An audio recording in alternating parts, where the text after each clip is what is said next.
இணைய வழியில் ஆங்கிலம் படிக்கும் என் அருமையான மக்களே, 12 டென்ஸ்களையும் 12 வகைகளையும் நம்ம ஜம்முன்னு முடிச்சிட்டோம். இப்போ கொஞ்சம் ஞாபகம் வைக்க ஈஸியாக இருக்கிறதுக்கு ஒரு சின்ன சுருக்கமான ஒரு மெத்தட் ஒன்று போட்டிருக்கேன் பாருங்கள். இது பாடம் எல் 36, லெசன் 36. சரியா?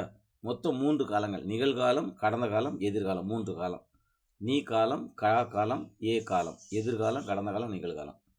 இது ஒரு சொல் நிகழ்காலம்னா அதுக்கு சூத்திரம் V1 பன்மைக்கு, V1 கூட எஸ் போட்டால் ஒருமைக்கு. கடந்த காலம்னா V2 மட்டும். எதிர்காலம்னா ஷேல் போட்டு V1, அப்புறம் வில்லு போட்டு V1. Shall I V U யூக்கு வரும். வில் மீதி எல்லாத்துக்கும் வரும். They, this, he, she, this, that, this boy, that boy எல்லாத்துக்கும். ஸோ இது ஈஸியாக முடிஞ்சது பாருங்கள். நிகழ்காலத்துக்கும் எதிர்காலத்துக்கும் ஏறக்குறைய ஒரே மாதிரியான ஸ்ட்ரக்சர் தான் இருக்கும். அங்கே V1 எஸ் வரும், இங்கே V1 தான் வரும், ஆனால் ஷேல் வீல் கூட வரும். அப்புறம் டூ வகை, அதாவது கொண்டு வகைன்னு சொல்லியிருக்கிறேன் இல்லையா? கொண்டு வகையில் பாருங்கள், மெயின் சூத்திரம் B + V4. இப்போ இந்த B என்னது? நிகழ்காலமாக இருந்தால் ஆம் ஆர் இஸ். ஐக்கு ஆமு, பன்மைக்கு ஆறு, ஒருமைக்கு இஸ். அப்புறம் கடந்த காலமாக இருந்தால் வாசு வேறு. ஏன்னா இந்த ஆமுடைய பாஸ்டன்ஸு வாசு, ஆருடைய பாஸ்டன்ஸு வேறு, இசுடைய பாஸ்டன்ஸு வாசு. அதனால் 2 தான், வாசு வேறு தான். அது கூட நீங்கள் V4 சேர்க்கணும். சரியா? V4. அதுக்கப்புறம் இந்த டூ வகை, அதாவது கொண்டு வகையில் எதிர்காலத்தை எடுத்துக்கோங்க. அப்படியே உங்களுக்கு நிகழ்காலம் தான் மேக்ஸிமம் வரும். அந்த ஆம் ஆர் இஸ், இந்த 3 பி குடும்பம் இல்லையா? ஸோ பி குடும்பத்தோட எதிர்காலம் ஷேல் பி, வில் பி. அப்போ shale B V4, will be V4. அப்போ இந்த 3ல வர்றது V4. நிகழ்காலம்னா ஆம் ஆர் இஸ், கடந்த காலம்னா வாசு வேறு, எதிர்காலம்னா ஷேல் பி, வில் பி. அவ்வளோதான். கொண்டு வகை முடிஞ்சது. ஒரு சொல் வகை முடிஞ்சது. ஒரு சொல் வகைனா இப்போ simple present tense, simple past, simple future. இது டூ வகைனா present continuous, past continuous, future continuous. சரி, ஓகே. இப்போ பாருங்கள், இரு சொல் வகை. இரு சொல்னா இருக்கிறேன், சாப்பிட்டு இருக்கிறேன், போயிருக்கான், வந்திருக்கான், மழை பெஞ்சிருக்கு அப்படின்னு சொல்லி 2 சொல் சேர்ந்து வர்றதான் இரு சொல் வகை. இப்போ பாருங்களேன், நிகழ்காலம்னா H + V3. இந்த மேலே போட்டுக்க மாதிரியே தனியாக H + V3. இதுதான் அடிப்படை சூத்திரம். இங்கே B + V4, இங்கே H + V3. H + V3 நிகழ்காலத்தில் எப்படி வரும்? H + V3, have + V3. நிகழ்காலங்கிறனால ஹேவு, அது பன்மைனா ஹேவு, ஒருமைனா ஹேஸு. கடந்த காலம்னா H + V3, அதாவது ஹேடு தான் கடந்த காலம். ஹேவுக்கும் கடந்த காலம் ஹேடு தான், ஹேஸுக்கும் கடந்த காலம் ஹேடு தான், ஹேட் + V3. அப்புறம் ஃபியூச்சர் டென்ஸ் எடுத்துக்கோங்க. மேலே உள்ளது அப்படியே வரும். Have V3, has V3. ஹேவுக்கு ஷேல் ஹேவ் போடுவோம்.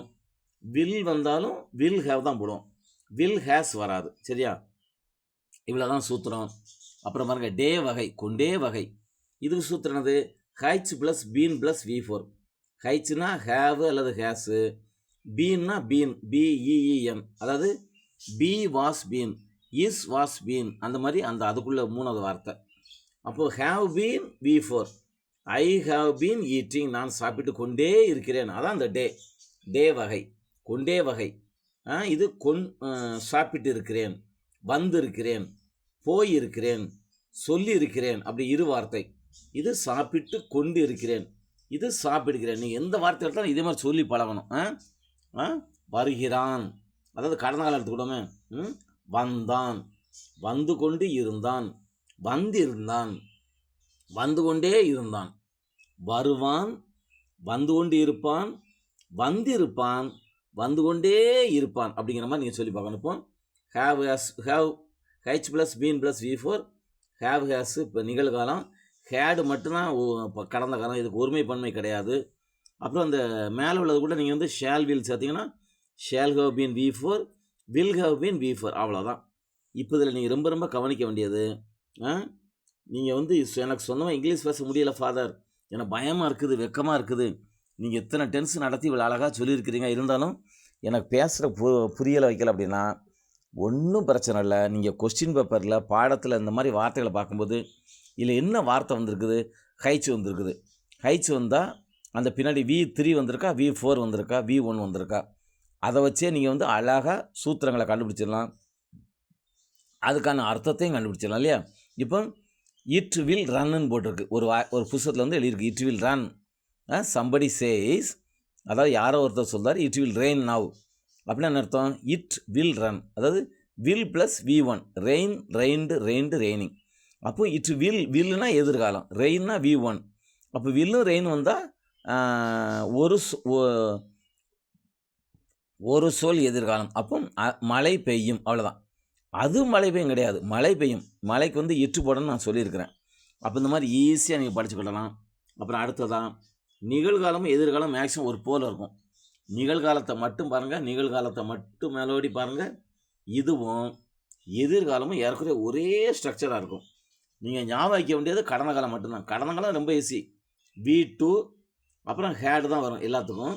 அப்புறம் ஹேட் பின் V4, இங்கே வந்து வாஸ் வேர் V4, இவ்வளோ தான். எல்லா சூத்திரத்துக்கும் நான் ஷார்ட்கட் உங்களுக்கு சொல்லி கொடுத்துட்டேன். ஸ்க்ரீன்ஷாட் எடுத்து வச்சுக்கோங்க, நல்லா படிங்க. ரொம்ப ரொம்ப ஈஸி. ஆங்கிலம் கஷ்டம் மட்டும் நினைக்காதீங்க. தயவுசெய்து உங்கள் பிள்ளைகளை ஆங்கில மீடியத்தில் சேர்க்காதீங்க. நீங்கள் இங்கிலீஷ் சொல்லிக் கொடுங்க. உங்களுக்கு நான் சொல்லித்தரேன், உங்கள் பிள்ளைகளுக்கு நீங்கள் என்னென்ன சொல்லிக் கொடுன்னு சொல்லி நான் சொல்லித்தரேன். இப்போ நான் 35 பாடம் நடத்தியிருக்கேன் அப்படின்னா இது வந்து 36வது பாடம். இந்த 36வது பாடத்தில் நம்ம வந்து ஏறக்குறைய எல்லா முக்கியமான படிச்சோம். இன்னும் உங்களுக்கு வந்து ஆக்டிவ் வாய்ஸ், பேசிவ் வாய்ஸ் மட்டும்தான். அதாவது அவன் எடுக்கிறான், அது எடுக்கப்படுகிறது. அவன் எடுத்து கொண்டிருக்கிறான், அது எடுக்கப்பட்டு கொண்டிருக்கிறது அப்படின்னு சொல்லி உங்களுக்கு வந்து நான் வந்து செய்வனை, செய்யப்பாட்டு வினை சொல்லிக் கொடுக்கணும். கொஞ்சம் அட்ஜெக்டிவ், கொஞ்சம் அட்வர்பு சொல்லிக் கொடுத்தா போதும். நீங்கள் இங்கிலீஷில் புலி தான். இப்போவே நீங்கள் இந்த 12 டென்ஸ் மட்டும் நல்லா படிச்சுட்டு நீங்கள் இங்கிலீஷ் புத்தகத்தை எடுத்து வாசி பாருங்கள். அந்த 10 வரியில் உங்களுக்கு 5 வரியாவது நல்லா புரியும். இது வந்து சத்தியம், இது உண்மை, நிச்சயம்.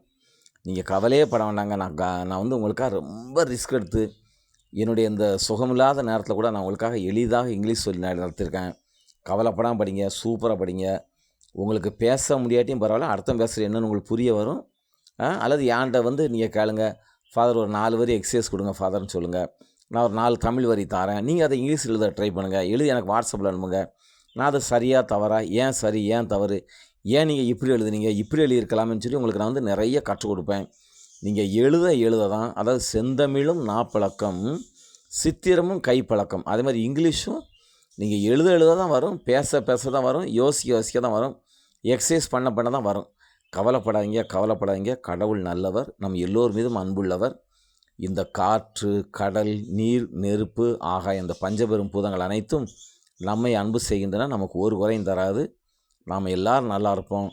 எல்லோரும் நல்லா இருப்போம். God bless you.